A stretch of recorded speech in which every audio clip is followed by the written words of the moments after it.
আর বরকত জিনিসটা কিভাবে কমে যায় সেটা হাদিস থেকে আমরা একটু শুনি।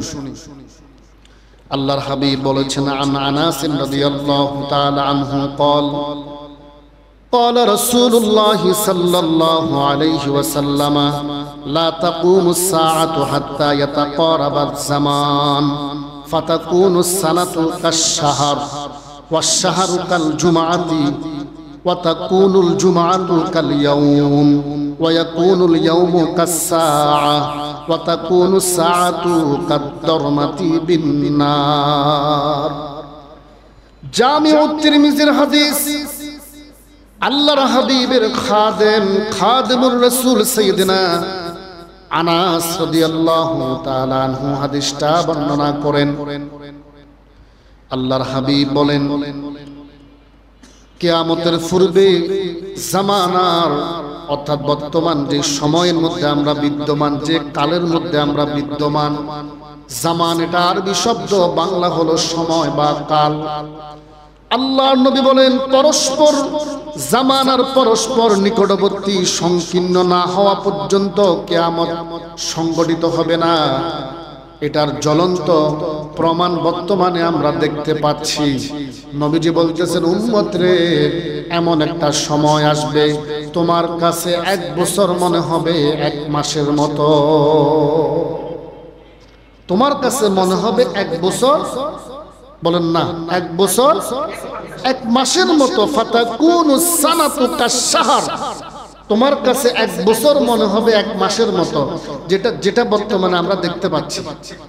নবীজি বলতেছেন, এটা যতক্ষণ পর্যন্ত করিব নিকটবর্তী হবে না, ততক্ষণ পর্যন্ত কিয়ামত হবে না।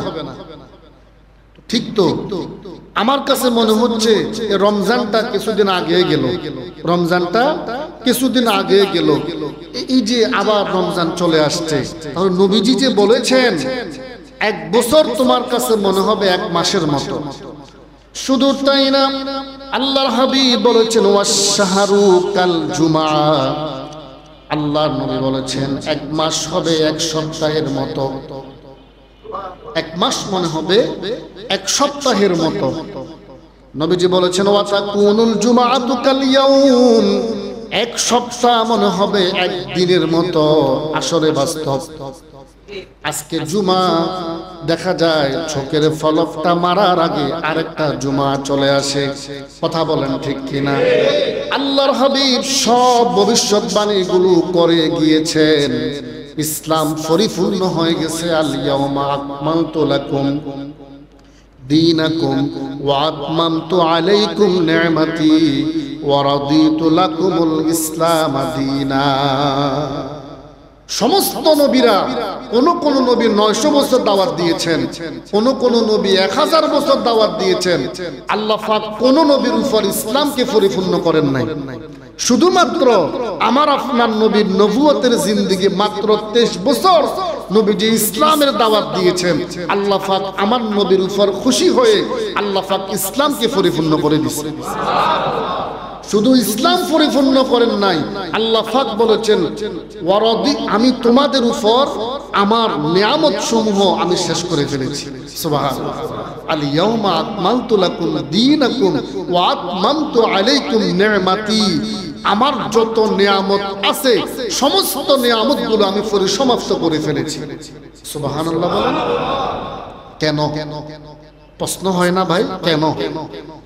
আল্লাহর হাবিব উহুদের ময়দানে যুদ্ধ করতে করতে বেঈমানগুলো নবীজির দান মুবারক শহীদ করে দিয়েছেন। অর্থাৎ নবীজির দাঁত পড়ে গেছে জমিনের মধ্যে।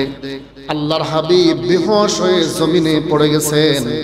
বেহুশ হওয়ার পরে নবীজি আসমানের দিকে হাত উঠাইয়া ওই উম্মতগুলোর জন্য, ওই কওমের জন্য আল্লাহর কাছে দোয়া করেছেন, আল্লাহ, তারা বুঝে নাই, তারা যদি বুঝতো আমাকে কষ্ট দিত না, আল্লাহ তুমি তাদেরকে ইসলামের জন্য কবুল করো। নিজের দাঁত ভেঙে গেছে, জমিনে পড়ে গেছে, তবুও কওমের জন্য বদদোয়া করে নাই। কিন্তু যখন খন্দকের যুদ্ধে আল্লাহর নবী বেঈমানদের কারণে আসরের নামাজ কাজা হয়ে গেছে। কোন নামাজ? আসরের নামাজ কাজা হয়ে গেছে। আল্লাহর হাবিব বদদোয়া করে ফেলছে। এবার বলেন নামাজটা কার হক? নবীজি নিজের হক নিজে কষ্ট পেয়েছেন, বদদোয়া দেন নাই, কিন্তু আল্লাহর হক যখন নষ্ট হয়েছে নবীজি বরদাস্ত করেন নাই, বদদোয়া করেছেন। আমার আল্লাহও বলেছেন, হাবিব আপনি নিজের কষ্টকে কষ্ট মনে করেন নাই, কিন্তু আমার হক নষ্ট হওয়ার কারণে তাদের জন্য বদদোয়া করেছেন। এজন্য আমি আপনার প্রতি খুশি, আমি আল্লাহ আপনার জিন্দেগিতে আপনার উপর আমার দিনকে পরিপূর্ণ করে দিলাম। এজন্য কেউ কষ্ট দিলে, কষ্ট পেলে একটু দিলে দিলে কষ্টটা রেখে আল্লাহর কাছে সাহায্য চান। খোদা কি কসম, এই মেহরাব থেকে আমি গুনাহগার বলতেছি, আপনার প্রতিফল আপনি পাওয়া ছাড়া আপনার মৃত্যু হবে না। কামা তাদিনু তুদান, যেমন কর্ম, ওয়াল্লাহি আল্লাহর শপথ, যে যেমন কর্ম করবে কর্মের ফল পাওয়া ছাড়া তার মৃত্যু হবে না। কথা বলেন ঠিক কিনা? এজন্য সবর, আল্লাহর হাবিব সবরের কথা বলেছেন, ইয়া আইয়ুহাল্লাযীনা আমানুস্তাঈনু বিস-সাবরি ওয়াস-সালাহ। নবীজি আল্লাহ পাক আগে এখানে আমলের কথা বলেন নাই, আর আমলটা কোন আমল? ইমানের পরে সর্বশ্রেষ্ঠ আমল নামাজ। নামাজের কথা আল্লাহ পাক পরে বলেছেন। সবর, ধৈর্যের কথা আগে বলেছেন, কারণ ধৈর্য এমন একটা মহামূল্যবান সম্পদ। ধৈর্য ধরেন, আল্লাহ পাক আপনাকে এমন সফলতা দিবে আপনি বুঝতেও, যে মক্কার মানুষগুলো আমার নবীকে মক্কা থেকে বের করে দিয়েছেন, আর আমার সেই রব আমার নবীকে মক্কাতুল মুকাররমার প্রেসিডেন্ট বানিয়েছে। হুকুম কার? সব ক্ষমতা কার হাতে? সকল ক্ষমতার একমাত্র মালিক জনগণ। এটা কুফরি আকীদা। এই আকীদা যে বিশ্বাস করবে তার ঈমান। সকল ক্ষমতার একমাত্র মালিককে, এটা বিশ্বাস করেন তো ইনশাআল্লাহ? আল্লাহ পাক আমাদের হায়াতে, রিজিকে, ইলমে অফুরন্ত বারাকা দান করুক, পড়ে আমিন।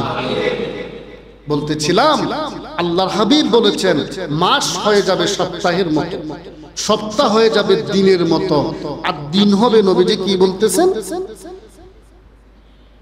ওয়ায়াকুনুল ইয়াউমু কাস-সাআ, দিন হবে ঘন্টার মতো, একটা দিন মনে হবে 1 ঘন্টার মতো।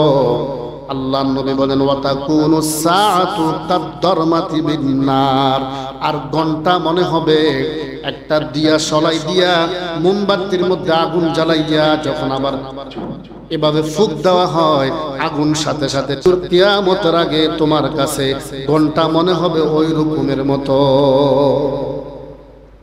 তাহলে আমার নবীর ভবিষ্যৎবাণী কি আমরা দেখতে পাচ্ছি না? এটার দ্বারা, এই হাদিস দ্বারা প্রতীয়মান হয় এই পৃথিবীর হায়াত আর বেশি দিন বাকি, এই পৃথিবীর হায়াত আর বেশি দিন বাকি। কিয়ামতের বড় বড় আলামত হলো 10টা। বলেন কয়টা? 10টা।